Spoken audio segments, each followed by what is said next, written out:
بسم اللہ الرحمن الرحیم۔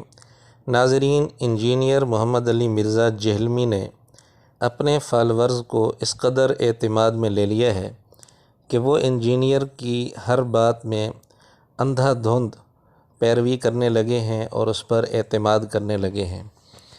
ان کو صرف اسی بات پر خوشی ہے کہ وہ احادیث کی نمبرنگ بتاتا ہے۔ اب چاہے وہ نمبرنگ درست ہو یا نہ ہو، اس سے ان کو کوئی سروکار نہیں ہوتا، جبکہ در حقیقت انجینئر مرزا بہت ساری باتوں میں انتہائی غلط بیانی سے کام لیتا ہے۔ مثلاً انجینئر نے سعودی عرب کے مفتی شیخ عبدالعزیز بن باز کے متعلق کئی ویڈیوز میں یہ بات کی ہے کہ وہ 66 سال تک سعودیہ کے مفتی اعظم رہے، 1933 سے 1999 تک، اور کئی جگہ انجینئر صاحب نے ان کا نام یعنی بن باز کا نام شیخ عبداللہ بتایا ہے، جبکہ یہ بھی غلط ہے، ان کا نام شیخ عبدالعزیز ہے۔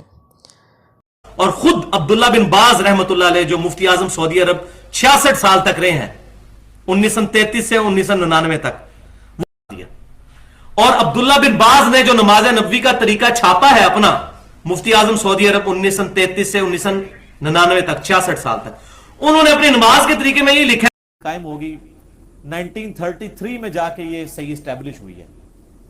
1933 سے لے کے 1999 تک، 66 سال تک شیخ عبدالعزیز بن عبداللہ بن باز جو ہیں ان کے مفتی اعظم بھی رہے ہیں سعودیہ کے۔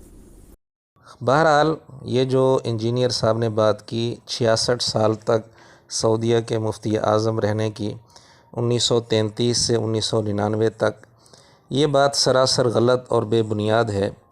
اس کی تحقیق سے پہلے ایک اور بات بہت اہم ہے کہ انجینئر صاحب نے ہر جگہ ان کو مفتی اعظم کہا اور اس لفظ کی کبھی بھی تردید یا اس پر اعتراض نہیں کیا، جبکہ سعودی عرب میں مفتی اعظم کے نام سے کوئی عہدہ ہے ہی نہیں، البتہ مفتی عام کا عہدہ ہے، لیکن انجینئر صاحب نے مفتی عام کو مفتی اعظم بنا دیا۔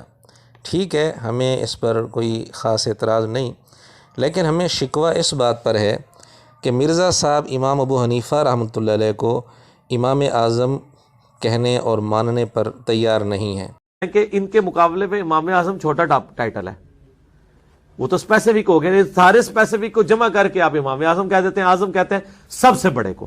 ان کو پتہ کوئی تکلیف ہوتی ہے، انہوں نے ایک اپنے کسی بزرگ کے بارے میں امام اعظم کلیم کیا ہوا ہے، یہ کہتے ہیں ان کو ہی آپ کہیں۔ ہمارا انجینئر صاحب سے معصومانہ سوال ہے کہ کیا نبی پاک صلی اللہ علیہ وسلم مفتی نہیں تھے؟ اگر تھے تو بن باز مفتی اعظم کیسے بن گئے؟ لیکن اس کے باوجود اگر مفتی اعظم کہنا درست ہے تو امام اعظم کہنا کیوں درست نہیں؟ اس پر مرزا صاحب یا ان کا کوئی حواری یہ کہہ سکتا ہے کہ بن باز کو سعودیہ عرب کے باقی مفتیوں کے مقابلے میں مفتی اعظم کہا جاتا ہے، تو ہم بھی تو امام ابو حنیفہ رحمۃ اللہ علیہ کو امام اعظم جو کہتے ہیں وہ باقی 3 ائمہ کے مقابلے میں کہتے ہیں۔ نعوذ باللہ، نبی پاک صلی اللہ علیہ وسلم یا صحابہ کے مقابلے میں تو ہم بھی نہیں کہتے۔ پھر امام ابو حنیفہ رحمۃ اللہ علیہ کو امام اعظم صرف احناف نہیں کہتے، بلکہ احناف کے علاوہ بھی بڑے بڑے علماء اور محدثین نے واضح طور پر امام اعظم لکھا ہے۔ مثلاً علامہ ذہبی رحمۃ اللہ علیہ نے تذکرۃ الحفاظ میں واضح لفظوں میں امام ابو حنیفہ رحمۃ اللہ علیہ کو امام اعظم لکھا ہے، اور علامہ ذہبی وہ شخصیت ہیں جن کے حوالے مرزا صاحب بھی اکثر دیتے رہتے ہیں۔ بہرحال اب آتے ہیں اصل بات کی طرف کہ بن باز سعودی عرب کے مفتی عام کتنا عرصہ رہے۔ ناظرین، حقیقت یہ ہے کہ وہ 1992 میں مفتی عام مقرر ہوئے اور 1999 میں فوت ہو گئے، اور یہ مدت تقریباً 6 سال بنتی ہے یا کچھ مہینے زائد۔ اس کا ثبوت بھی ہم پیش کرتے ہیں۔ بن باز کا ایک مجموعہ ہے، مجموعہ فتاویٰ، کئی ساری جلدوں میں ہے۔ اس کی پہلی جلد کے شروع میں خود بن باز کے اپنے لکھوائے ہوئے حالات موجود ہیں۔ وہ کہتے ہیں کہ مجھے 1414 ہجری میں مفتی عام بنایا گیا تھا، اور ان کی وفات 1420 ہجری میں ہوئی ہے، تو یہ تقریباً 6 سال کا عرصہ بنتا ہے۔ اب کہاں 1933 جو مرزا صاحب نے بتایا اور کہاں 1992 جو حقیقت ہے، 60 سال کا تقریباً فرق آ رہا ہے۔ مرزا جی سے گزارش ہے کہ معلومات صحیح رکھا کریں اور صحیح بتایا کریں، کہانیاں نہ کرایا کریں۔ پھر مرزا صاحب نے سعودی عرب کے موجودہ مفتی کے متعلق ایک بات کی ہے، وہ بھی سراسر غلط ہے۔ اصل میں بن باز یہ بھی نابینا تھے، اور بن باز کے بعد جو مفتی عام بنے سعودی عرب میں یعنی شیخ عبدالعزیز آل شیخ، وہ بھی نابینا ہیں۔ تو مرزا صاحب نے اپنی طرف سے ایک سٹوری بنا لی، کیونکہ سٹوریاں بنانے میں مرزا صاحب کو خوب مہارت ہے۔ سٹوری یوں بنائی کہ اصل میں بن باز اور یہ جو موجودہ مفتی ہیں شیخ عبدالعزیز آل شیخ، یہ سب سٹوڈنٹس تھے۔ ایک وبا آئی تھی جس کی وجہ سے یہ سب نابینا ہو گئے تھے، لیکن چونکہ قابل تھے، لائق تھے، اس لیے ان کو ہی مفتی بنایا جاتا ہے۔ اس کے بعد بھی جو مفتی اعظم بنے وہ بھی آپ کو پتہ ہے، یہ سارے جتنے ان کے مفتی ہیں سارے نابینا ہیں۔ آپ نے دیکھا ہے ابھی بھی جو ہیں وہ بھی نابینا ہیں۔ بیسیکلی یہ ایک کھیپ تھی ان کی اس وقت سٹوڈنٹس کی، تو شعبہ چشم کی ایک وبا آئی تھی عرب کے اندر نا، اس میں یہ سارے سٹوڈنٹس نابینا ہو گئے تھے۔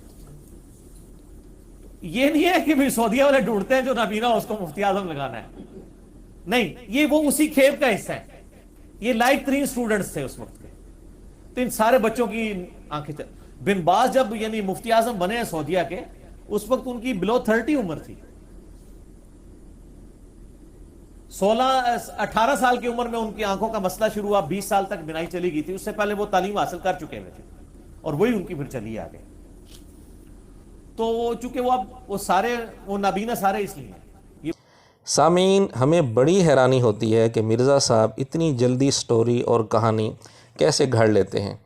حقیقت یہ ہے کہ بن باز کی نظر 1346 ہجری میں کمزور ہوئی تھی اور 1350 ہجری میں بالکل ختم ہو گئی تھی، اور جب بن باز کی نظر ختم ہوئی تھی اس وقت موجودہ مفتی یعنی شیخ عبدالعزیز آل شیخ یہ پیدا ہی نہیں ہوئے تھے۔ یہ پیدا ہوئے ہیں بن باز کی نظر ختم ہونے کے 12 سال بعد 1362 ہجری میں، اور ان کی نظر یعنی جو موجودہ مفتی ہیں ان کی نظر ابتدا ہی سے کمزور تھی، لیکن 1381 ہجری میں یعنی تقریباً ان کی عمر 19 سال تھی، بالکل ختم ہو گئی۔ اس کا مطلب یہ ہوا کہ بن باز اور موجودہ مفتی ان کی نظر ختم ہونے میں 30 سال سے زیادہ کا فاصلہ ہے۔ ناظرین، آپ اس ایک مثال سے اندازہ کر سکتے ہیں کہ مرزا صاحب کہانیاں اور سٹوریاں بنانے میں کس قدر ماہر ہیں، اور دینی مسائل اور دینی عقائد میں بھی وہ اسی طرح کی سٹوریاں گھڑتے رہتے ہیں، اور دعویٰ یہ ہے کہ علمی بھی میں ہوں اور کتابی بھی میں ہوں۔ وآخر دعوانا ان الحمد للہ رب العالمین۔